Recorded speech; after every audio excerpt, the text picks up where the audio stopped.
So we move now to look at the practical work of foot massage. The aim is to really relax the whole foot so that we start to relax the whole leg into the hip and into the lower back.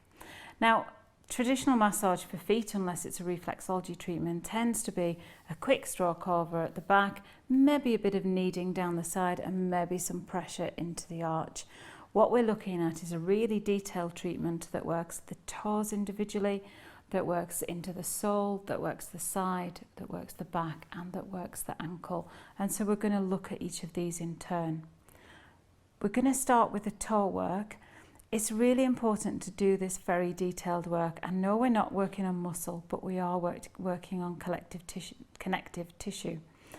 It doesn't matter if you start at the little toe and work your way across to the big toe, or start at the big toe and work your way across to the little toe. You can dot around between toes if you want to. I just tend to work fairly logically from one side or the other.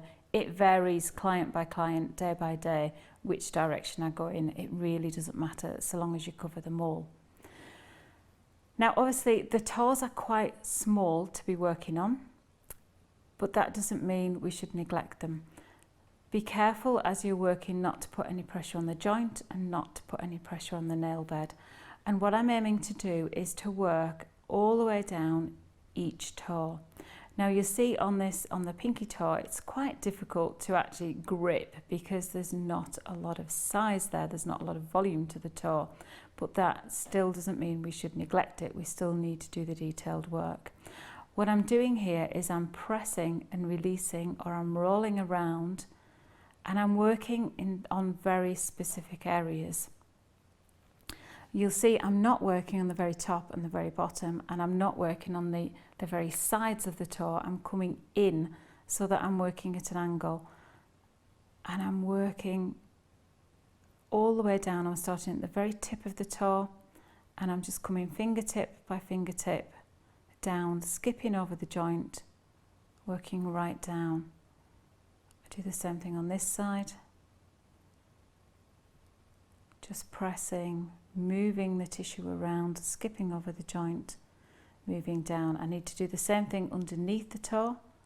So I'm coming down kind of parallel to the bottom of the nail bed. I'm following the line of the nail, but being careful to avoid the nail. And I'm going to do the same on the other side of the toe, following down the other edge of the nail. I'm working down. I'm just making small circles and I'm pressing as I'm going. And the idea is just to release anything that's held in that connective tissue and get that toe moving as it should be. It should be nice and free and flexible.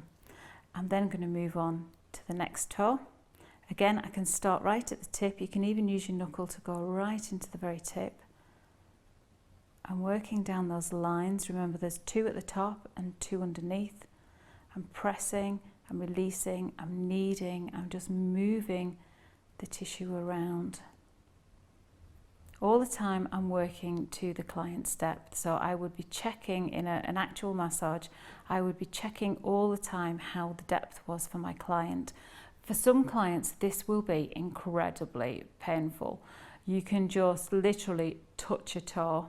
And if you're saying, you know, a 1 is, yes, I can feel you there, and 10 is really deep pressure, they might be shouting 10, 10, and all you've done is really hold the toe. All that does is show you that there's a lot of tension in that toe. So don't be scared of working it, still work it, but just pull your pressure right back. And you'll find that what might start as very gentle circles to begin with, and the client's saying that's really painful, is that as you work, it releases, the tension releases. As you release tension out of an area, so too the pain goes. So you'll find you can increase your depth as you go. The aim is to make sure we're working the area properly. So we do need to apply some pressure, but obviously we don't want it to be counterproductive and the client's then hunching their shoulders because it's hurting too much. You can see this work on the toes does start to move into work on the sole, but we'll cover it under this section because as we're working on the toes, we're also moving the muscle and all the tissue just underneath the toes. So you can see what starts out as quite a connected toe to sole starts to stretch out, and it just starts to free up and be more relaxed. I'm going to do the same thing on all of the toes, always working all 4 bands. You can see I'm there underneath, just kneading the toes. You can either do a straight press and release technique, or you can make little circles around the toe. Same on this toe, I'm just working all the way up. And you need to repeat that for all of the toes. After we've done the detailed work on all of the toes, we move to the big toe. Now this you can get more grip onto. You can actually apply more pressure. If somebody's got really hard feet, perhaps they're in safety shoes all day long, or in flip-flops all day long, sometimes that can give hard skin. If their skin is quite hard to get to, that's where you can use your massage tools. I've got 2 here that I may use. I've got a traditional tie stick, which just I can roll along the toe. I can roll along that line that we're working on. Being careful to avoid the joint, skip over the joint and move up. But that can be a real hand saver for you as a practitioner as well, because this work is taxing for your hands. It will take a little bit of getting used to, because it is very, very detailed.